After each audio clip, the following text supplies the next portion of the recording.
o ex-presidiário Lula ter assumido o cargo de maior relevância que nós temos no país. E isso, por si só, ele ter colocado o boné do CPX, ele já fez um gesto para a criminalidade.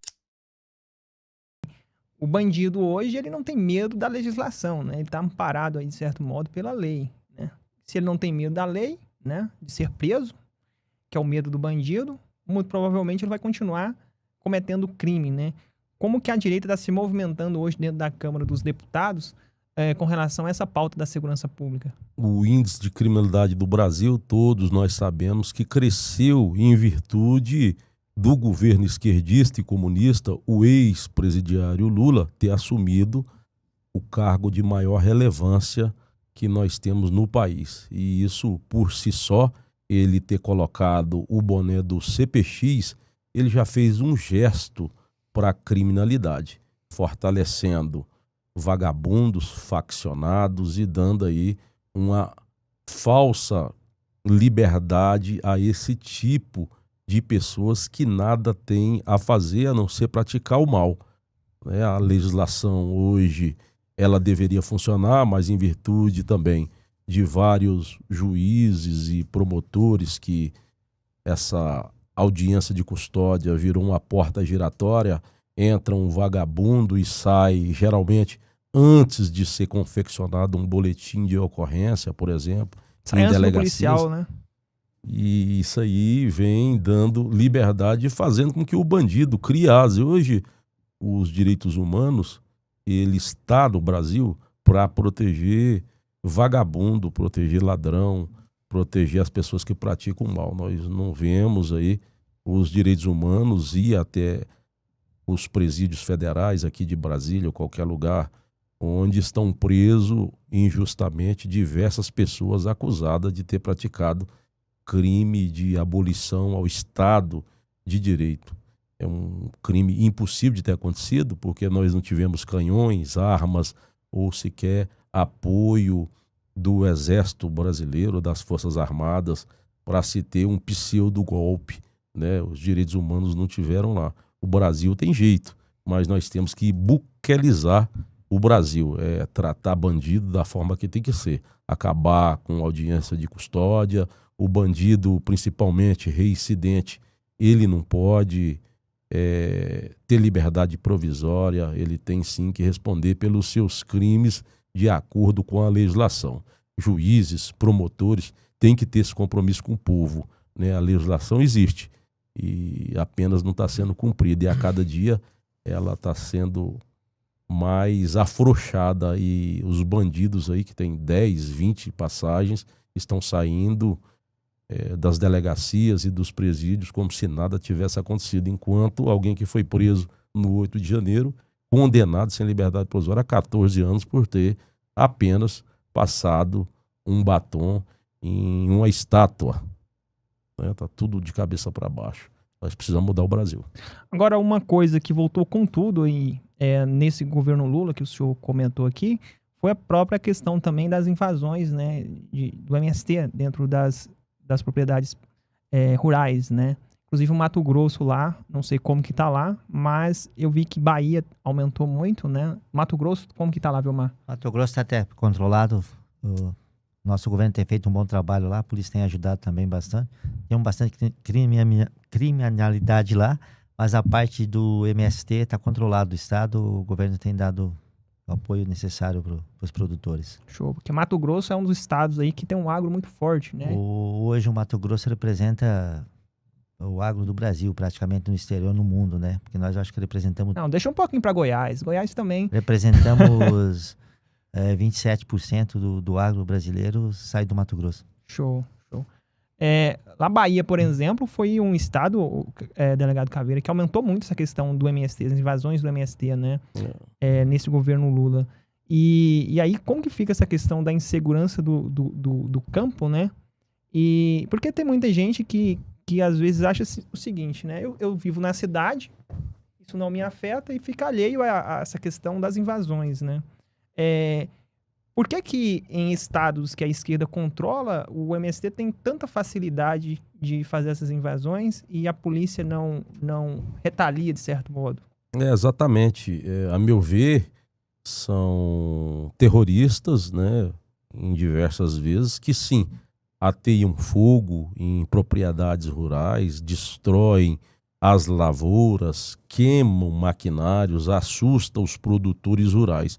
Engraçado, igual muito bem dito, não acontece isso em estados onde o governador é um governador que raciocina e a produção, o produtor rural é importante para o Brasil e que movimenta a nossa economia, né? Cito como exemplo o governador Ronaldo Caiado, de Goiás, que de forma alguma permite invasão em propriedades rurais. Lá na Bahia, que é um governo comunista e uma polícia também comandada por um governador comunista, inclusive o comandante-geral da PM lá, ele raciocina da mesma forma, tem tido muitas invasões, né, e vários outros estados onde os governadores são de esquerda, extrema esquerda, eles têm permitido sim. E que se lasque, né, o produtor rural entrando na justiça, eles não cumprem a reintegração de posse e acabam, às vezes, tendo que vender a sua propriedade rural de um preço ínfimo, né, gerando diversos prejuízos, gerando diversos problemas naquelas propriedades rurais. O crime existindo, a polícia tem que agir imediatamente, não pode deixar esses terroristas de forma alguma invadir uma fazenda e ficar lá mais do que 30 minutos. Eu acho que tem que ter atitude, tem que prender, tem que levar para a delegacia. Fiz isso diversas vezes, inclusive em Tucumã, em uma ocasião, lá na CEPLAC, né? Invadiram lá a CEPLAC e queriam tomar conta de um órgão público federal.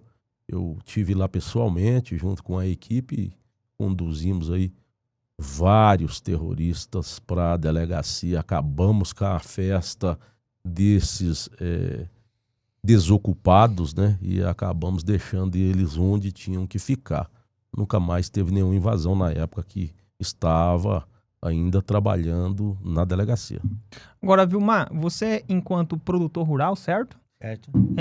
Como que você quais são as dificuldades, né, que o governo Lula tem trazido aí para o produtor rural hoje no Brasil? O delegado Caveira já expôs tudo bastante parte que nós tínhamos para expor nessa questão. O que acontece? A insegurança no meio rural hoje acho que é o maior problema do país. Para quem não sabe, que vive mais na cidade, a agricultura, o agronegócio brasileiro está quebrado, está falido.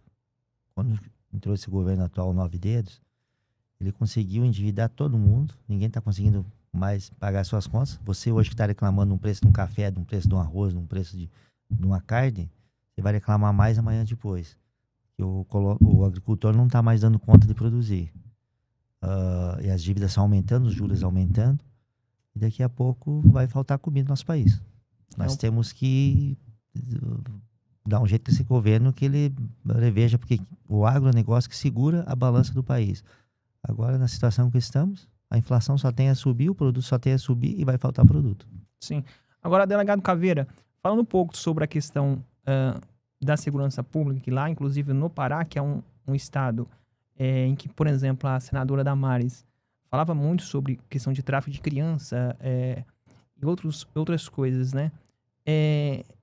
O Pará é um estado que aparentemente já é um problema crônico, né, do Pará, e que aparentemente a decisão política não é para resolver a questão dessa criminalidade em estados assim.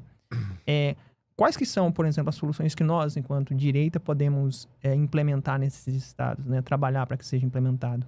Na verdade, esses crimes acontecem em todo o Brasil. Porém, lá na Ilha do Marajó, como cantou muito bem uma música, né, que foi hit em todo o Brasil, despertou a curiosidade de várias pessoas no sentido dos crimes contra a dignidade sexual de crianças e e de adolescentes, né? Inclusive sequestro de crianças naquela região do Marajó.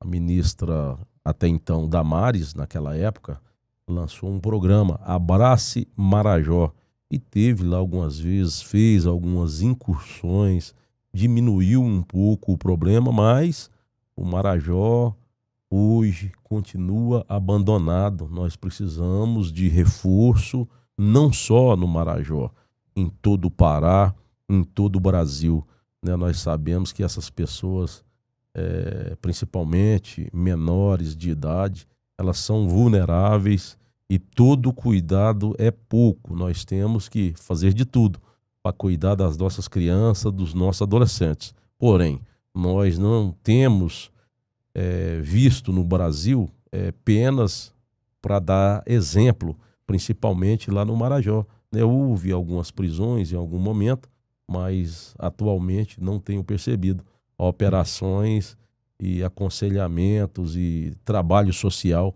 para estar evitando esse tipo de crime, né? Precisamos sim fazer mais trabalho nesse sentido para coibir esse tipo de crime tão abjeto, tão perverso, que é o crime contra a dignidade sexual de crianças, né? Vamos, inclusive, fazer uma visita em breve lá na Ilha do Marajó, que estava marcada, uma visita junto com a ministra e agora senadora Damares, e foi desmarcada aí de um momento para o outro, era para ter ido lá semana passada, mas acredito eu que no próximo mês nós estaremos lá fazendo uma incursão com todo o aparato e gabinete da nossa querida senadora Damares.